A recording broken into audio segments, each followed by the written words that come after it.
বর্তমানে আমি ভজনপুর যে ব্রিজটা আছে ব্রিজটা পার হচ্ছি। আর এই যে সবাই আর কি নদী থেকে পাথর সংগ্রহ করতেছে, আর এই পাথর দিয়ে তারা আর কি জীবন জীবিকা নির্বাহ করে, আর যেটা খুবই কষ্টকর। আর এই আছে ব্রিজ, আর এই যে চা বাগান আছে, চা বাগানে যাবো। এখানে সবাই আর কি ওই যে টিউবে করে আর কি পাথর সংগ্রহ করতেছে। ওরে আল্লাহ, বুঝছে। আর এই বৃষ্টিতে তারপরে পানিতে করে এই পাথরগুলো ভেসে আসছে। ভোজনপুর যে বাস স্ট্যান্ড আছে এখানে নেমেছি। এখন আইরিন আপু যেখানে চাকরি করে বিরাট ব্যাংক, সেখানে যাচ্ছি। আপু আর কি আমার বললো যে এখানে যেহেতু আছেন দেখা করে যান। তো দেখি উনি কোন জায়গায় আছে। আর এটা হচ্ছে ভজনপুর বাস স্ট্যান্ড, তেতুলিয়া। কত দূর এখান থেকে? আইরিন আপুর সাথে দেখা করলাম, উনি খুবই আন্তরিক। আর মেন কথা হচ্ছে আমাদের ফাউন্ডেশনের সবাই আন্তরিক, নিজের বেলা মতো গল্প ফাউন্ডেশনের। উনি এই যে দুপুরের খাবার দিয়ে দিলেন যে ভাই আপনি যেখানে সুবিধা হয় সেখান থেকে আপনি খেয়ে নেবেন, তারপরে মিষ্টি খাওয়ালেন। তো উনি একটু কাজের জন্য পঞ্চগড় শহরে যাবেন, না হলে আমার সাথে আর কি যে প্যারট হবে সেই প্যারটে যেতেন। তো আমি এখন তেঁতুলিয়া যাব, ওখানে আর কি ওখান থেকে আরেকজনের মাধ্যমে বাংলা বান্ধায় যাব। তো দেখি কোন গাড়ির মাধ্যমে যাওয়া যায়। আর আমি এই যে এখন তেঁতুলিয়া যে বাস স্ট্যান্ড, আর সেখান থেকে হেঁটে যাচ্ছে। এখান থেকে নাকি তেঁতুলিয়া আরো 20 কিলোমিটার। আমি হাঁটতে গাড়ি পেয়ে গেছি। এই যে এখন এই গাড়িতে করে কি আর যাব। আর ওই যে উস্তাদ একটু পানি খেতে যাচ্ছে, তো পানি খাওয়ার পরে এই গাড়িতে করে চলে যাবো তেঁতুলিয়া পর্যন্ত। যদিও যাবে উনি হলো বাংলা বান্ধা, তো আমার যেহেতু হোস্ট আছে তেঁতুলিয়া থেকে, তো সেই জায়গা থেকে আমি এই গাড়িতে যাব।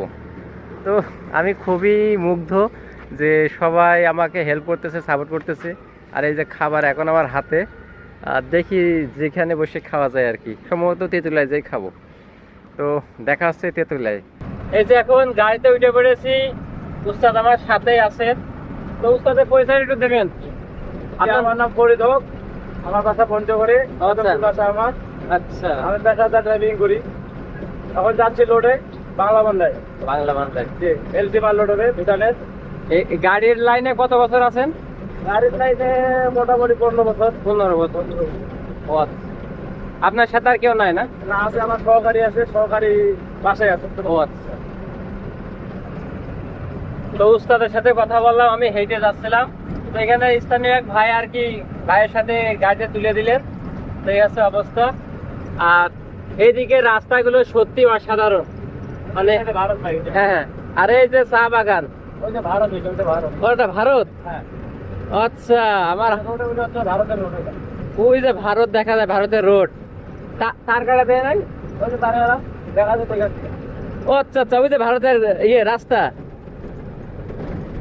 আচ্ছা। আর এদিকে রাস্তাগুলো সত্যি অসাধারণ, মানে এক কথায় মাথায় নষ্ট। এই রাস্তা যে কবে আমাদের দিকে হবে আল্লাহ ভালো জানে। যেখানে যাচ্ছি সবার ভালোবাসা পাচ্ছি আলহামদুলিল্লাহ। তো উস্তাদ আর কি নামা দিলেন একদম ভারতের বর্ডারের পাশে। তো আপনাদের একটু ভারতের বর্ডারটা দেখাবো যে কত কাছে থেকে। হাঁটতেছি, মাত্র নামলাম। আর এই যে পাশে হচ্ছে চা বাগান আর ভারতের বর্ডার। আমি বর্তমানে তেঁতুলিয়া আছি। তেঁতুলিয়া এখান থেকে আর মাত্র 5 কিলো ভিতরে আর কি ভারত। এই যে সব চা বাগান। ওয়াও, আমার যদি ফোনটা ভালো হতো তাহলে আরো সুন্দর সুন্দর আর কি ক্যাপচার করতে পারতাম, কিন্তু দুর্ভাগ্যবশত কি খুবই খারাপ। এই যে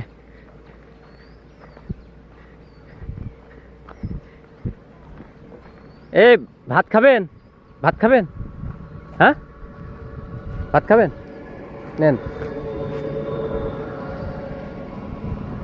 ভাতটা কি আর ওনাকে দিয়ে দিলাম, কারণ আমি অল্পতেই পেট ভরে যাই। উনি আপু মিষ্টি খাওয়াইছিলেন, তো সেই জায়গা থেকে খিদে একটু কম।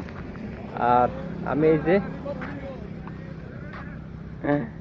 আর এই যে 436 ইন্ডিয়া, এই যে আপনাদের দেখাই, এই যে 436 ইন্ডিয়া। আর এদিকে আপনার 436 বাংলাদেশ, এমপি বাংলাদেশ। তো এখন আমি আর কি তেঁতুলিয়া চলে যাবো। দেখি এখানে লোকালগুলো গাড়ি পাই কিনা, যদি পাই চলে যাবো। ওই যে সে পিলারটা, আর এদিক চা বাগান, প্রচুর চা বাগান প্রচুর, এখন কোনো মানুষ নেই। আর একটা জিনিস, চা কিন্তু শুধু সিলেটেই হয় না, আমাদের হলো পঞ্চগড়, তো ঠাকুরগাঁও, এইসব এইসব জায়গাতেও কিন্তু হয়।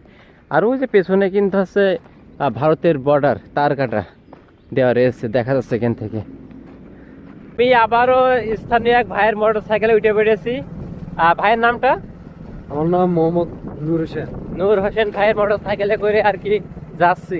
মোটর সাইকেল উঠতে একটু ভয় করতেছে, কারণ তেলের খুবই সংকট। ভাই বাজার থেকে ফিরে আসতেছেন, তেল নাই, তো সেই জায়গা থেকে আর খুবই খারাপ লাগতেছে। এখন আর কি ভাই বাজার পর্যন্ত পৌঁছে দিবেন, ওখান থেকে আর কি যে ভাইগুলোর নাম্বার আমার কাছে আছে তাদের কাছে আমি কল দেবো, বিশেষ করে শাকিল ভাই। তো দেখা যাচ্ছে শাকিল ভাইয়ের সাথে। আর আমি এই যে গ্রামের ভিতর দিয়ে যাচ্ছে, এটা একদম ভারতের কোল ঘেঁষে আজিজনগর। এই যে গ্রামটা খুবই সুন্দর, একদম পরিবেশ, রাস্তাগুলো আরো বেশি সুন্দর। আমি মোটরসাইকেল থেকে নেমে যে দাদু ডাক দিলেন, দাদুর সাথে ছবি উঠলাম। দাদুর নাম কি? মোহাম্মদ মুজিবুর রহমান। আমি কিন্তু টাকা ছাড়া 65 জেলা ঘুরতেছি, আপনাদের পঞ্চগড় হলো 12 নম্বর জেলা। তো আমার জন্য দোয়া করবেন, হ্যাঁ? এগুলো কয় টাকা পিস? 10 টাকা। এ নাম কি? এটা হলো খ্যার। খ্যার। এটা হলো লিপিয়া। লিপিয়া। হ্যাঁ। এটা আমরা বিদেশি ঘাস বলি, আর এটা বিদেশি খ্যার। এটা আমরা হলো বিচেলি বলি। হ্যাঁ। এই যে বিচেলিরে তারা বলে খ্যার, আর থাকেন। হ্যাঁ, আর একটু দোয়া করে দেন আমার মাথায়।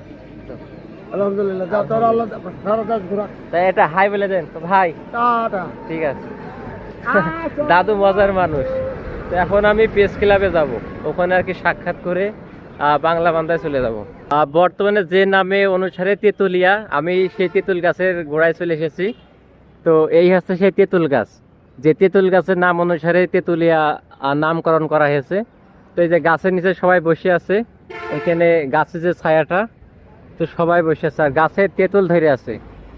তেঁতুল কিন্তু দেখা যাচ্ছে। হ্যাঁ, এই সেই তেঁতুল গাছ। সবাই এতকাল শুধু অনলাইনে বই পুস্তকে পড়েছি, এখন সরাসরি দেখতেছি তেঁতুল গাছ। ভাই তেঁতুল গাছটা কয় বছর হবে? কত বছর বয়স? 150 বছর? ওরে সর্বনাশ! 3টা তেঁতুল গাছ? হ্যাঁ, একটাই? ও আচ্ছা, ডাল হয়ে পরে 3টা হয়ে গেছে।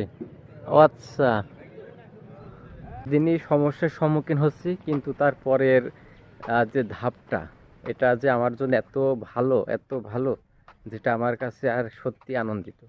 আমি বর্তমানে এই যে হোটেল সীমান্তের পাড়ে চলে এসেছি, যেটা কিনা আমার ফাউন্ডেশনের আইরেন আপু আর কি এখানে আসতে হেল্প করেছেন। তো ফাউন্ডেশনের সবাইকে ধন্যবাদ। দেখা হচ্ছে আপনার জেলাতে। আর এটাই হচ্ছে হোটেল সীমান্তের পাড়ের ভিতরটা। এখানে আর কি আপনাদের সব কিছু দেখাই। এখানে রিসিপশন, তারপরে বিভিন্ন যে বাইকারগুলো এখানে সে থেকেছেন, তো এখানে সবগুলো আর কি আছে। এখানে দেশি বাইকার আমার পরিচিত, আর ঝিনাদা বাইকার্সের লোগোটা এখানে নাই, আমার কাছে থাকলে এখানে লাগাই দিয়ে যেতাম। আর ভিতরে প্রাকৃতিক একটা পরিবেশ, যেটা সত্যি মন ভালো করার মতো। আর এখানে সব কিছু হোটেল সীমান্তর ভিআইপি সবগুলো আছে। আমি মূলত এই যে 104-এ উঠেছি, রুমটা একটু দেখাই। এই যে এখানে আমার চার্জার, এই যে আমার ব্যাগটা, এখানে টেলিভিশনও আছে। এই হচ্ছে আমার রুম। এখন একটু রেস্ট করব, রেস্ট করার পরে আর কি বিকেলের দিকে যাব বাংলা বান্ধাতে। আর এই যে আমার দেখা যাচ্ছে আয়নাতে। ভালো আছো? নাম কি? আলিমদার। আচ্ছা, নিজের সাথে কথা বলতে ভালো লাগে আমার, কারণ নিজেকে বেশি ভালোবাসতে হবে। তো দেখাচ্ছে গাইস।